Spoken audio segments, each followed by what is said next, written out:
Moïse faisait paître le troupeau de Jéthro, son beau-père, prêtre de Madjan, et il mena le troupeau derrière le désert, et vint à la montagne de Dieu, à Horeb. L'ange de l'Éternel lui apparut dans une flamme de feu, au milieu d'un buisson. Moïse regarda, et voici le buisson qui était tout en feu, et le buisson ne se consumait point. Amen. Amen. Lord Dieu, merci mon frère. Comme je le dis toujours, et comme on me l'a appris, je ne le dis pas de moi-même, mais c'est parce qu'on me l'a appris, c'est toujours un honneur de lire la parole de Dieu, d'être désigné par le Seigneur. Amen. Nous venons de lire dans Exode chapitre 3, Exode chapitre 3 à partir du verset 1 à 2. Et le thème de ce message c'est « Tiens-toi dans le lieu secret ». Tiens-toi. Exode chapitre 3, verset 1 à 2. Le thème de ce message c'est « Tiens-toi dans le lieu secret ». Amen. Reste dans le lieu secret. Va dans le lieu secret. Mais vraiment, tiens-toi dans le lieu secret. Ici, nous sommes dans un salon, c'est un lieu où nous nous retrouvons tous. C'est pas un lieu secret ici. Le lieu secret, ça peut être ta chambre, ça peut être même ton propre cœur, ça peut être dans un endroit où personne ne t'entend, où personne ne te voit, où il n'y a que toi et Dieu. Cette semaine, je crois que c'était hier, nous avons vu un thème qui était la sincérité avec Dieu. Dieu nous invitait à être sincères avec lui.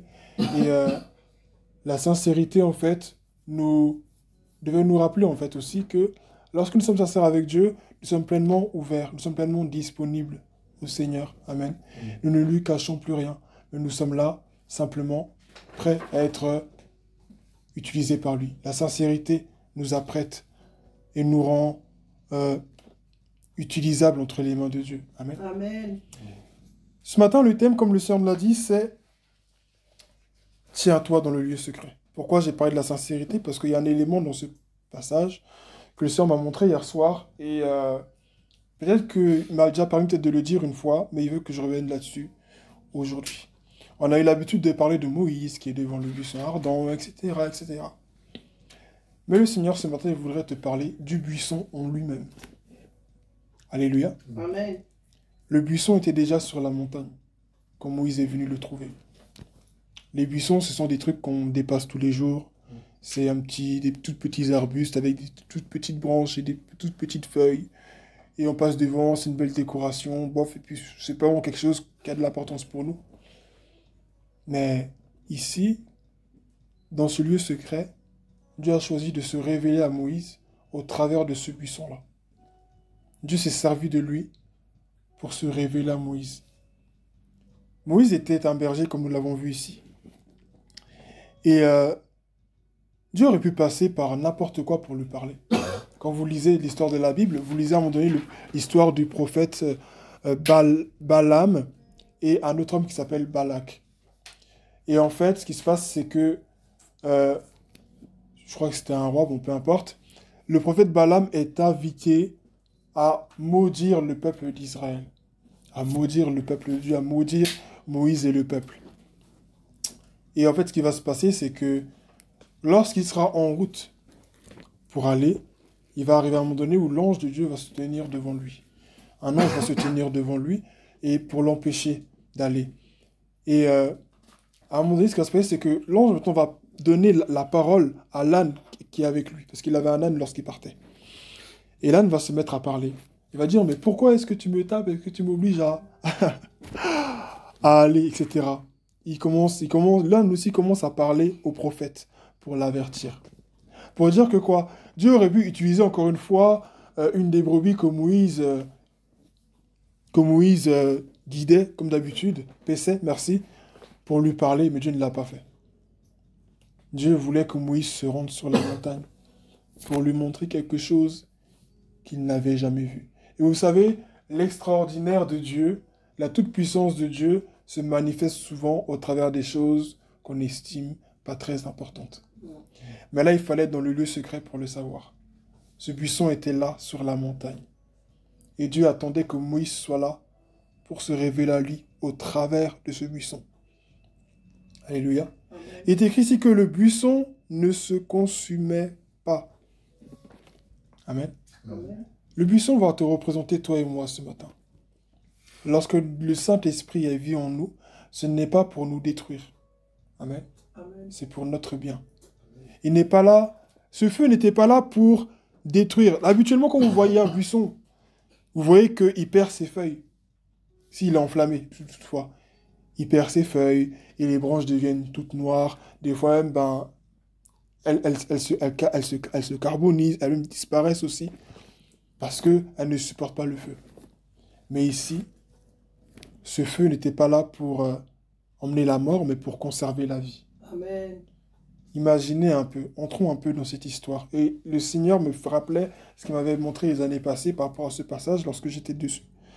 Cette image de ce buisson qui est tout beau. Il a encore ses feuilles toutes vertes, ses branches bien dressées, mais il y a le feu à l'intérieur, il y a la vie de Dieu à l'intérieur. Tu es, je suis, nous sommes le buisson ardent par qui le Seigneur veut se manifester. Amen. Pour que Moïse puisse recevoir cette parole, il fallait qu'il y ait un buisson devant lui. Si le buisson n'était pas là, peut-être que Dieu aurait envoyé un ange comme il l'a fait pour d'autres. Mais Dieu a choisi de se révéler à travers quelque chose qui est insignifiant pour nous tous. Tu n'es pas insignifiant pour Dieu. Et même si c'était le cas pour toi, Dieu a choisi malgré tout de faire de toi son enfant, de mettre en toi son esprit pour t'utiliser. Ce matin, je veux vraiment inviter quelqu'un à se rappeler qu'il est choisi de Dieu. Amen. Si Dieu a choisi un buisson qui n'est même pas... bon, oui, je veux dire ça comme ça, qui n'est pas un être vivant comme on pourrait le dire pour les animaux, pour nous les êtres humains. Si Dieu a pu choisir un buisson pour se révéler de cette façon, de cette manière aussi puissante, c'est que il peut le faire aussi dans la vie d'un être humain. Nous voyons le feu avec le buisson, mais dans le Nouveau Testament, nous voyons encore le feu sur la tête des disciples. Amen. Amen. Est-ce que vous voyez le parallèle? Dans l'Ancien Testament, Dieu se révèle au travers d'un feu qui ne s'éteint pas, qui ne consume pas. À l'intérieur même d'un buisson, mais dans le Nouveau Testament, il se révèle en tant que feu sur la tête des disciples. Dans le livre des Actes des Apôtres, chapitre 2, lorsqu'ils recevront le baptême du Saint-Esprit. Il est le même hier, aujourd'hui, éternellement. Amen. L'arbre, dans l'Ancien Testament, représente aussi l'être humain.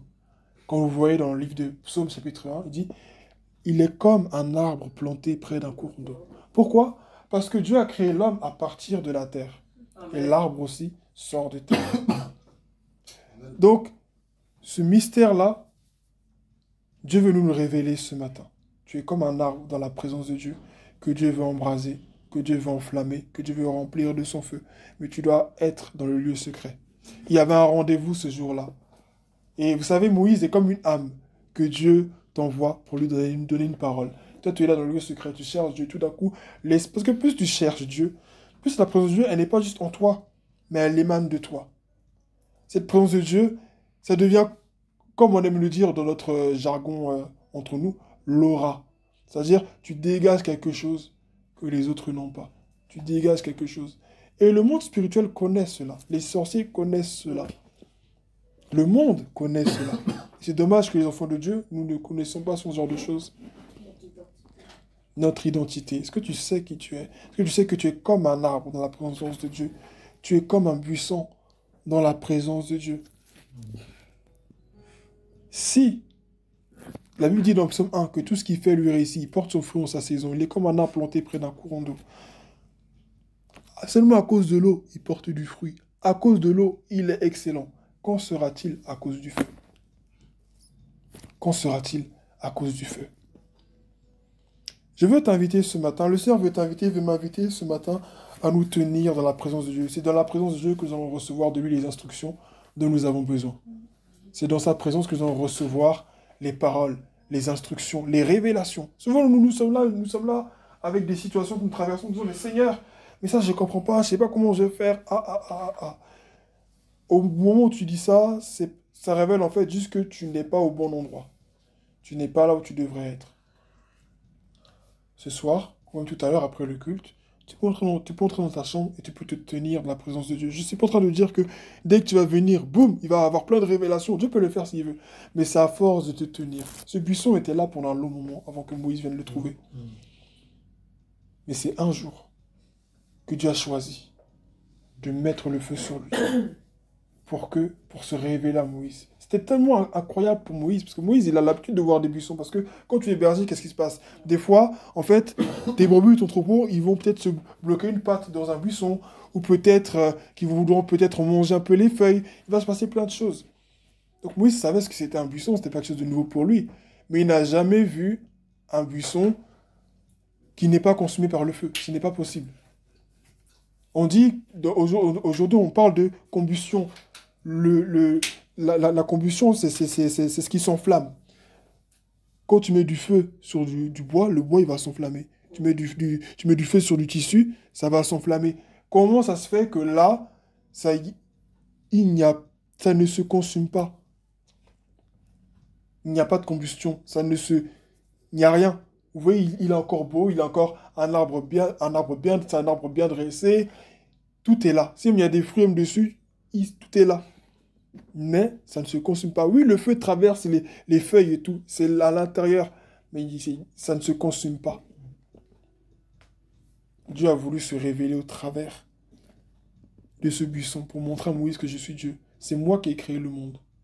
C'est moi qui suis la vie. Et cette vie, ce matin, là où tu es assis ce matin, je veux t'inviter à être conscient que cette vie, tu l'as en toi. Amen. Cette vie, elle est en toi.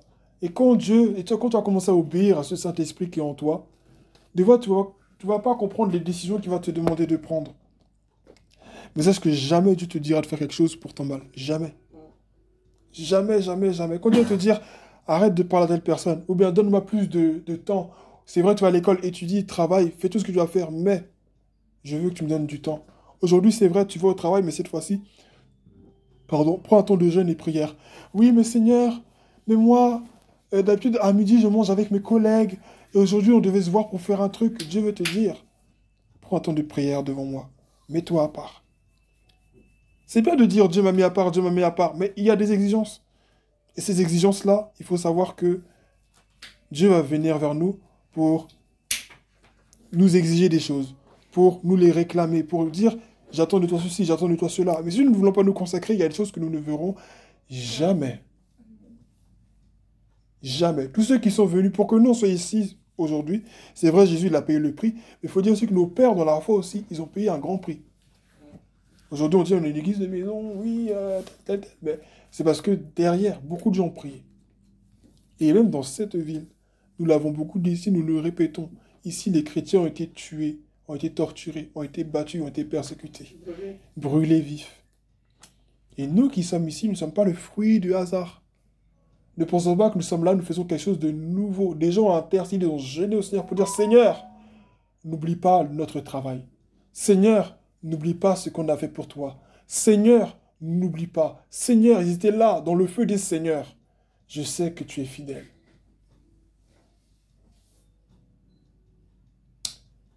Tiens-toi dans le lieu secret seulement. Arrête de faire des promesses. Dieu n'a pas besoin que tu lui fasses des promesses. Dieu n'a pas besoin que tu lui fasses des promesses. Je sais que tu es un être humain, tes promesses, tu ne peux pas les tenir. Tiens-toi juste dans la présence de Dieu, il te montrera quoi faire et comment le faire. Il te donnera la capacité de faire ce que tu vas faire. Que son nom soit béni. Amen. Ce moment tira sa